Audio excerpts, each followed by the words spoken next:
Hello दोस्तों, स्वागत है आपका एक बार फिर से एजुकेशन सेंटर यूट्यूब चैनल पे। तो आज हम लोग देखेंगे सामान्य ज्ञान एवं पर्यावरण अध्ययन के कुछ महत्वपूर्ण प्रश्न जो आपके प्रीवियस ईयर एग्जाम में आए हुए हैं। मोस्ट इम्पोर्टेंट हैं, तो आप लोग शुरू से अंत तक ज़रूर देखिए। चलिए देखते हैं पहला क्वेश्चन। इनमें से कौन भारत का प्रथम मुख्य न्यायाधीश था? Option A Hiralal J Kania, option B M Patanjali Shastri, option C Mehr Chand Mahajan, option D S R Das. इनमें से कौन भारत का प्रथम मुख्य न्यायाधीश था? इसका करेक्ट आंसर है ऑप्शन ए हीरालाल जेकानिया, जो थे भारत के प्रथम मुख्य न्यायाधीश थे। और अगर आपसे पूछ ले कि भारत का प्रथम लोकसभा अध्यक्ष कौन था, तो इसका करेक्ट आंसर होगा जीवी मावलंकर, भारत के प्रथम लोकसभा अध्यक्ष थे। और अगर आपसे पूछ ले कि भारत की प्रथम महिला मुख्य न्यायाधीश कौन थी, तो भारत की प्रथम महिला मुख्य न्यायाधीश थी फातिमा बीबी। फातिमा बीबी जो थी भारत की प्रथम महिला मुख्य न्यायाधीश थी। और अगर आपसे पूछ ले कि भारत की किसी राज्य की प्रथम महिला मुख्य न्यायाधीश, तो उसका आंसर है लीला सेठ। लीला सेठ जो है भारत की किसी राज्य की प्रथम महिला मुख्य न्यायाधीश थी। तो इतनी चीज़ें हैं, आप लोग याद रखिए। चलिए अब चलते हैं हम लोग दूसरे क्वेश्चन पे। दूसरा क्वेश्चन है, भारत में प्रथम रेलवे लाइन किसके शासनकाल में बिछाई गई? Option A Lord Canning, option B Lord Curzon, option C Lord Dalhousie, option C Lord Bentinck. Bharat में प्रथम रेलवे लाइन किसके शासनकाल में बिछाई गई? इसका करेक्ट आंसर है option C Lord Dalhousie. Bharat में प्रथम रेलवे लाइन लॉर्ड डलहौजी के शासनकाल में बिछाई गई थी। और अगर पूछ ले किस सन में, तो 1853 में प्रथम रेलवे लाइन बिछाई गई थी। और पूछ ले कि भारत में प्रथम रेलगाड़ी कहाँ से कहाँ तक चली थी, तो वो चली थी मुंबई से ठाणे तक। भारत में प्रथम रेलगाड़ी कहाँ से कहाँ तक चली थी? मुंबई से ठाणे। और अगर आपसे पूछ ले कि उत्तर प्रदेश में प्रथम रेलगाड़ी कहाँ से कहाँ तक चली थी और किस सन में चली थी, तो उत्तर प्रदेश में चली थी सन 1859 में। और कहाँ से कहाँ तक चली थी, तो वो चली थी इलाहाबाद से कानपुर के मध्य। चलिए इसमें है लॉर्ड कैनिंग। जो लॉर्ड कैनिंग है वो भारत के अंतिम गवर्नर जनरल थे। और अगर आपसे पूछ ले कि 1857 के विद्रोह के समय भारत का गवर्नर जनरल कौन था, तो उसका करेक्ट आंसर है लॉर्ड कैनिंग, जो थे 1857 के विद्रोह के समय गवर्नर जनरल थे। और सन 1858 में भारत के गवर्नर जनरल के पद को समाप्त कर भारत का वायसराय कर दिया गया। और भारत के अंतिम गवर्नर जनरल लॉर्ड कैनिंग थे। और अगर पूछ ले भारत के प्रथम वायसराय कौन थे, तो वो भी लॉर्ड कैनिंग ही थे। भारत के प्रथम वायसराय लॉर्ड कैनिंग ही थे और भारत के अंतिम गवर्नर जनरल भी लॉर्ड कैनिंग थे। और लॉर्ड कर्जन के समय क्या हुआ था? लॉर्ड कर्जन ने बंगाल का विभाजन किया था सन 1905 में। 16 अक्टूबर 1905 को लॉर्ड कर्जन ने बंगाल का विभाजन किया था।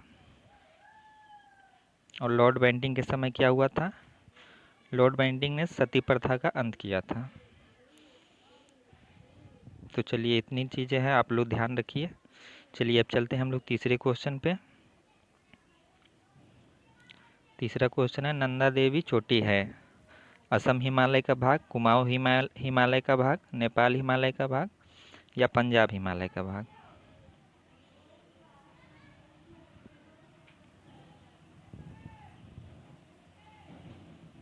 इसका करेक्ट आंसर है नंदा देवी जो चोटी है वो है कुमाऊं हिमालय का भाग। Option B is correct answer. चलिए अब हम लोग चलते हैं चौथे क्वेश्चन पे। चौथा क्वेश्चन है, उत्तर प्रदेश के किस भाग में थारू जनजाति रहती है? Option A Bhabar, option B Terai, option C मैदानी, ऑप्शन डी पठारी।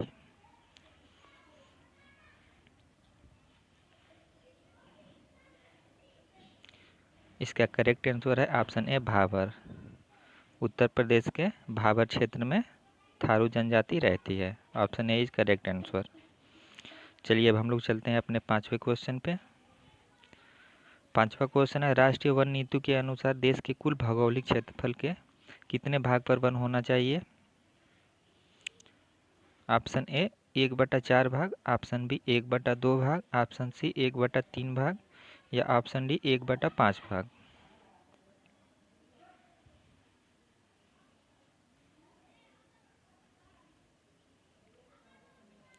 इसका करेक्ट आंसर है 1/3 भाग। राष्ट्रीय वन नीति के अनुसार देश के कुल भौगोलिक क्षेत्रफल के 1/3 भाग पे वन होना चाहिए, यानी कि 33% भाग पे। और वर्तमान में अगर पूछ ले कि कितने प्रतिशत भाग पे वन है भारत में, तो वो है 24.39। तो आप लोग इसे भी याद रखिए। चलिए अब हम लोग चलते हैं अपने छवें क्वेश्चन पे। छवां क्वेश्चन है, मिर्ज़ापुर किस खनिज के लिए जाना जाता है?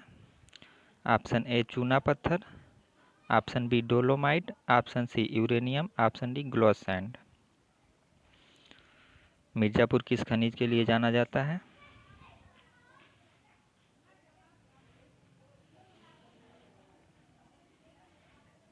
इसका करेक्ट आंसर है चूना पत्थर। मिर्ज़ापुर जो है चूना पत्थर के लिए जाना जाता है।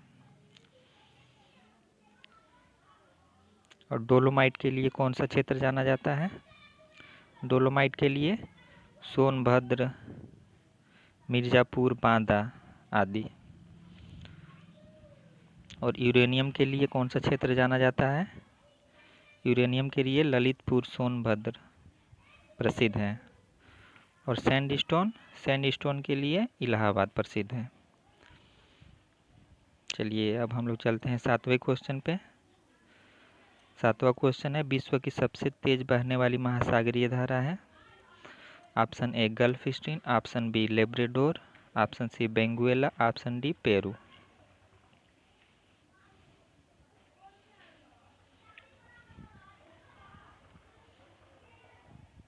विश्व की सबसे तेज बहने वाली महासागरीय जलधारा है, तो इसका करेक्ट आंसर है ऑप्शन ए गल्फ स्ट्रीम। जो गल्फ स्ट्रीम है वो विश्व की सबसे तेज बहने वाली महासागरीय जलधारा है। और अगर ये पूछ ले कि ये किस महासागर में बहती है, तो ये बहती है नॉर्थ अटलांटिक ओशन में। और ये किस प्रकार की जलधारा है, गर्म है या ठंडी है? तो गल्फ स्ट्रीम जो है नॉर्थ अटलांटिक ओशन की गर्म जलधारा है। और अगर लेब्राडोर आपसे पूछ ले ये किस महासागर की धारा है, तो ये भी नॉर्थ अटलांटिक महासागर की ही जलधारा है। नॉर्थ अटलांटिक ओशन की जलधारा है ये भी लेब्राडोर। और ये कैसी जलधारा है? तो ये भी ठंडी जलधारा है, ठंडी जलधारा है। और अगर बेंगुएला पूछ ले किस महासागर की जलधारा है,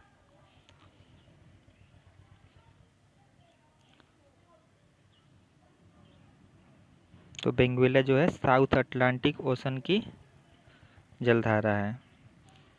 और ये भी ठंडी जलधारा है, ये भी ठंडी जलधारा है। और पेरू या हम्बोल्ट, इसी को पेरू को ही हम्बोल्ट की जलधारा भी कहते हैं। तो अगर पेरू आपसे पूछ ले किस महासागर की जलधारा है, तो यह साउथ पैसिफिक ओशन की, दक्षिणी प्रशांत महासागर की जलधारा है।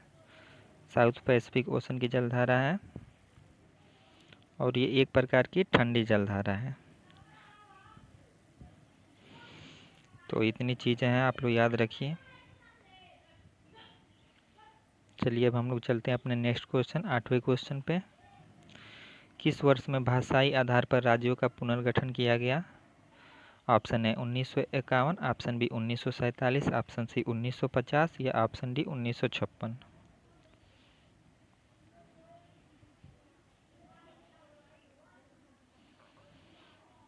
इसका करेक्ट आंसर है ऑप्शन डी 1956।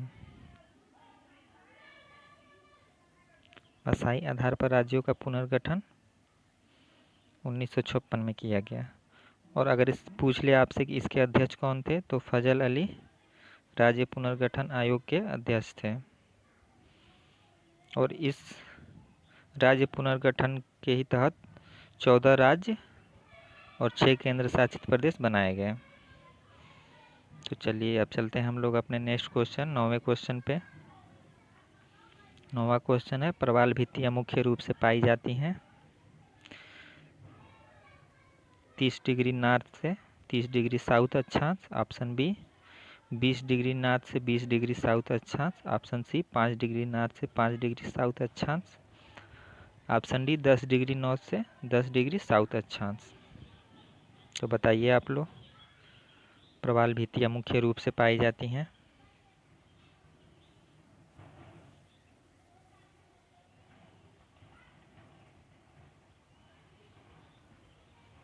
इसका करेक्ट आंसर है ऑप्शन ए 30 डिग्री नॉर्थ से 30 डिग्री साउथ अक्षांश के मध्य प्रवाल भित्तियाँ पाई जाती हैं। और देखिए इसमें ऑप्शन सी है 5 डिग्री नॉर्थ से 5 डिग्री साउथ अक्षांश, तो इसको कहते हैं डोलड्रम पेटी या शांत पेटी। इसको डोलड्रम पेटी या शांत पेटी क्यों कहते हैं? क्योंकि इन क्षेत्रों में पवनें शांत होती हैं, तो इस कारण इन्हें डोलड्रम पेटी या शांत पेटी कहते हैं। चलिए अब चलते हैं 10वें क्वेश्चन पे। 10वां क्वेश्चन है, हिमालय पार की नदियां हैं। Option A Sutlej Sindhu Ganga, option B Brahmaputra Sindhu Sutlej, option C Brahmaputra Sindhu Ganga, option D Brahmaputra Sutlej Ganga. बताइए आप लोग।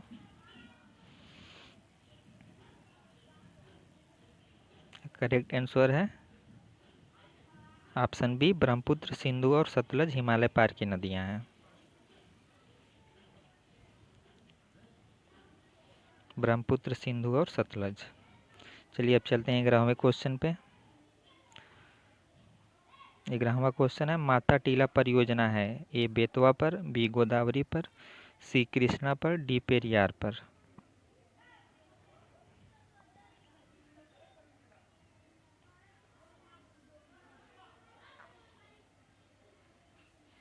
इसका करेक्ट आंसर है ऑप्शन ए बेतवा पर माता टीला परियोजना है। और ये उत्तर प्रदेश एवं मध्य प्रदेश की संयुक्त परियोजना है, तो इसे भी आप लोग ध्यान में रखिए। और बेतवा नदी पर एक और परियोजना है, परीक्षा बांध जो है बेतवा नदी पर, परीक्षा बांध परियोजना बेतवा नदी पे है और ये उत्तर प्रदेश में है परीक्षा बांध। और कृष्णा पे क्या है? कृष्णा नदी पे नागार्जुन सागर परियोजना है, नागार्जुन, और आंध्र प्रदेश में है ये। नागार्जुन सागर परियोजना आंध्र प्रदेश में है कृष्णा नदी पे। और पेरियार पे कौन सी परियोजना है? पेरियार नदी पे है इडुक्की परियोजना, जो कि केरल में है। तो चलिए इतनी चीज़ें आप लोग ध्यान में रखिए। चलिए अब चलते हैं 11वें क्वेश्चन पे। 11वां क्वेश्चन है, लोकसभा का चुनाव लड़ने के लिए व्यक्ति की न्यूनतम आयु होनी चाहिए। ऑप्शन है 21 वर्ष, ऑप्शन बी 25 वर्ष, ऑप्शन सी 30 वर्ष, ऑप्शन डी 35 वर्ष।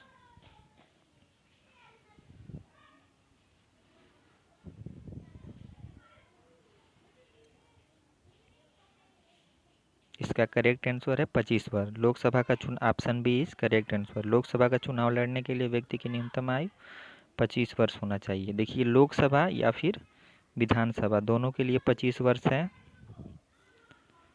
और 30 वर्ष किसके लिए है? 30 वर्ष जो है राज्यसभा या विधान परिषद के लिए 30 वर्ष। राज्यसभा या विधान परिषद के लिए 30 वर्ष है। चलिए आप लोग इतनी चीज़ें ध्यान में रखिए। चलिए अब चलते हैं हम लोग 12वें क्वेश्चन पे। 16 घास स्थल कहाँ पाए जाते हैं? ए हिमालय, बी पश्चिमी घाट, सी पूर्वी घाट, डी विंध्याचल।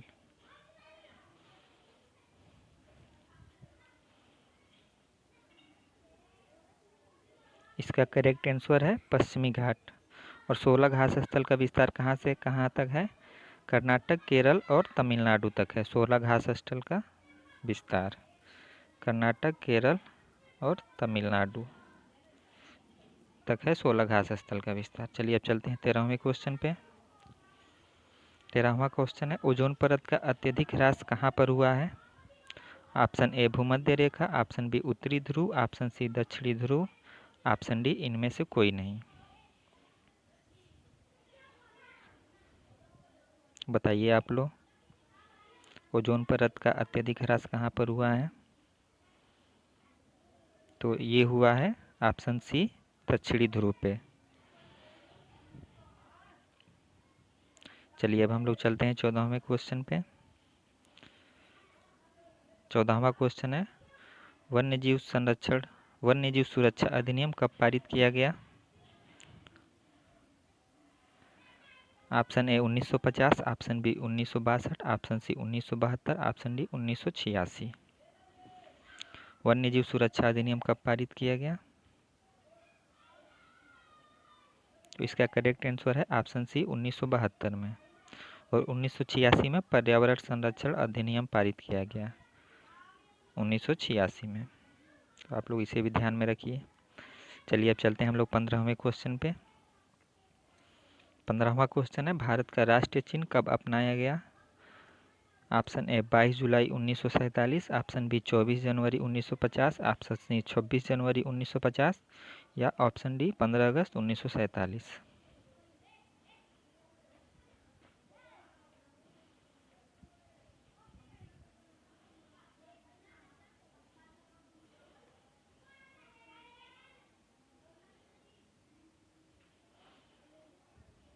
इसका करेक्ट आंसर है 26 जनवरी 1950 को भारत का राष्ट्रीय चिन्ह सारनाथ के अशोक स्तंभ से अपनाया गया 26 जनवरी 1950 को। और 22 जुलाई 1947 को क्या अपनाया गया? तो ये राष्ट्रीय ध्वज 22 जुलाई 1947 को अपनाया गया। और 24 जनवरी 1950 को क्या अपनाया गया? तो भारत का राष्ट्रगान 24 जनवरी 1950 को अपनाया गया। चलिए तो 15वां क्वेश्चन हो गया। अब चलते हैं हम लोग 16वें क्वेश्चन पे। 16वां क्वेश्चन है, निम्न में से किस मृदा का निर्माण लावा द्वारा हुआ है? ऑप्शन ए लाल मिट्टी, ऑप्शन बी काली मिट्टी, ऑप्शन सी जलोढ़ मिट्टी, ऑप्शन डी लेटेराइट मिट्टी।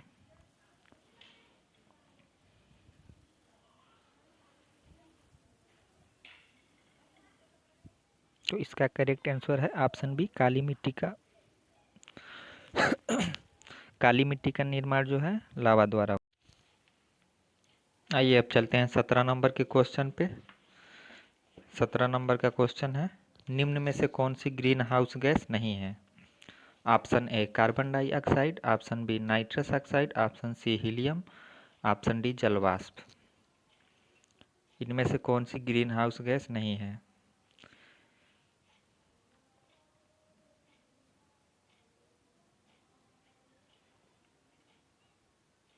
तो इसका करेक्ट आंसर है ऑप्शन सी जो है हीलियम ग्रीन हाउस गैस नहीं है। ग्रीन हाउस गैस में आपका SO2, सल्फर डाइऑक्साइड, NO2 और मीथेन, जलवाष्प, नाइट्रस ऑक्साइड, ये सभी के सभी ग्रीन हाउस गैस हैं। तो इसे ज़रूर आप लोग याद रखिए। और ख़ास तौर से ये नहीं वाला क्वेश्चन जो होता है बहुत एग्ज़ाम में आता है, तो आप लोग ज़रूर इसे भी ध्यान में रखिए। चलिए अब चलते हैं हम लोग नेक्स्ट क्वेश्चन पे 18 नंबर के। 18 नंबर का क्वेश्चन है, ग्रीन मफलर संबंधित है। ऑप्शन ए ध्वनि प्रदूषण से, ऑप्शन बी वायु प्रदूषण से, ऑप्शन सी मृदा प्रदूषण से या ऑप्शन डी जल प्रदूषण से।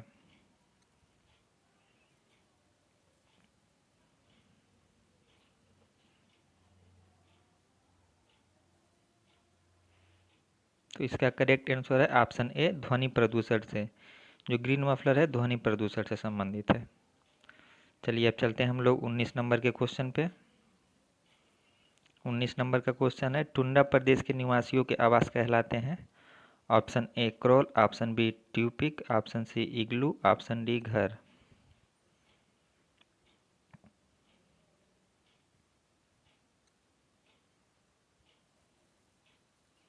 तो इसका करेक्ट आंसर है ऑप्शन सी इग्लू। टुंडा प्रदेश के निवासियों के आवास इग्लू कहलाते हैं। चलिए अब चलते हैं 20 नंबर के क्वेश्चन पे। 20 नंबर का क्वेश्चन है, सैयद सलार मेला लगता है ऑप्शन ए बहराइच में, ऑप्शन बी फतेहपुर सीकरी में, ऑप्शन सी मथुरा में, ऑप्शन डी गोंडा में।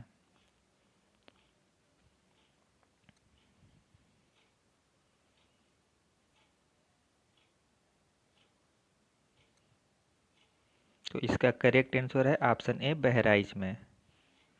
सैयद सलार मेला बहराइच में लगता है। Option A is correct answer. और फतेहपुर सीकरी में क्या है? फतेहपुर सीकरी में है शेख सलीम चिश्ती का मकबरा।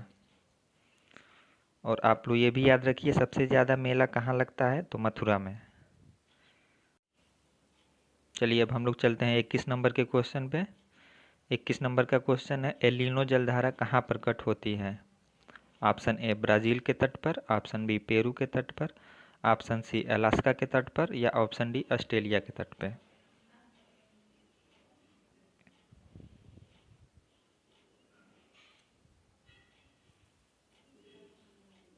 तो इसका करेक्ट आंसर है ऑप्शन बी, पेरू के तट पे जो है एल नीनो जलधारा प्रकट होती है। चलिए अब चलते हैं हम लोग 22 नंबर के क्वेश्चन पे। 22 नंबर का क्वेश्चन है, उत्तर दक्षिण तथा पूर्व पश्चिम गलियारे मिलते हैं। ऑप्शन ए झांसी में, ऑप्शन बी कानपुर में, ऑप्शन सी लखनऊ में, ऑप्शन डी वाराणसी में।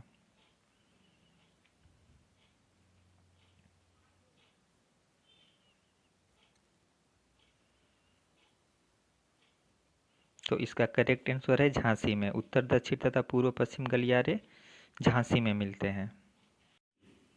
चलिए अब हम लोग चलते हैं 23 नंबर के क्वेश्चन पे। तो 23 नंबर का क्वेश्चन है, कबड्डी में कितने खिलाड़ी होते हैं? ऑप्शन ए 7 खिलाड़ी, ऑप्शन बी 12 खिलाड़ी, ऑप्शन सी 13 खिलाड़ी, या फिर ऑप्शन डी 9 खिलाड़ी।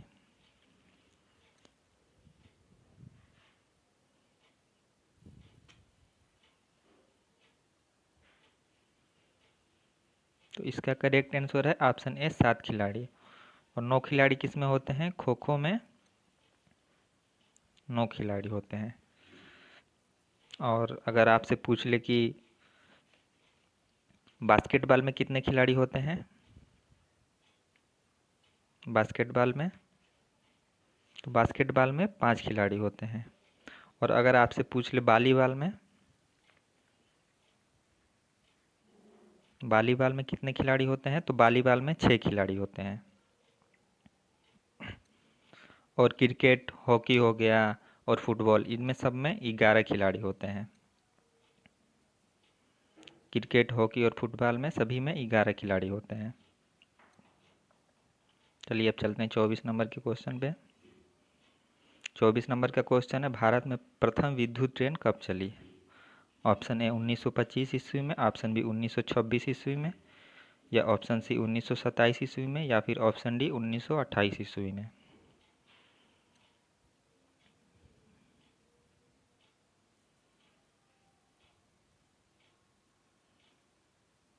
तो इसका करेक्ट आंसर है ऑप्शन ए 1925 में। भारत में प्रथम विद्युत ट्रेन 1925 ईस्वी में चली थी। चलिए अब चलते हैं आज के अपने लास्ट क्वेश्चन पे, 25 नंबर के क्वेश्चन पे। 25 नंबर का क्वेश्चन है, मुस्लिम लीग ने डायरेक्ट एक्शन डे की घोषणा कब की?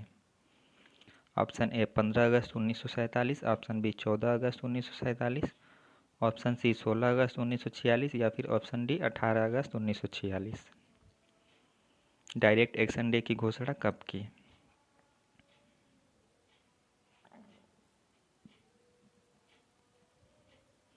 तो इसका करेक्ट आंसर है ऑप्शन सी 16 अगस्त 1946 को मुस्लिम लीग ने डायरेक्ट एक्शन डे की घोषणा की।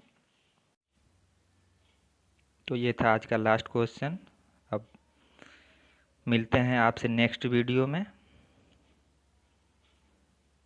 तो आप लोग जितना हो सके चैनल को सब्सक्राइब कीजिए, शेयर कीजिए और लाइक कीजिए।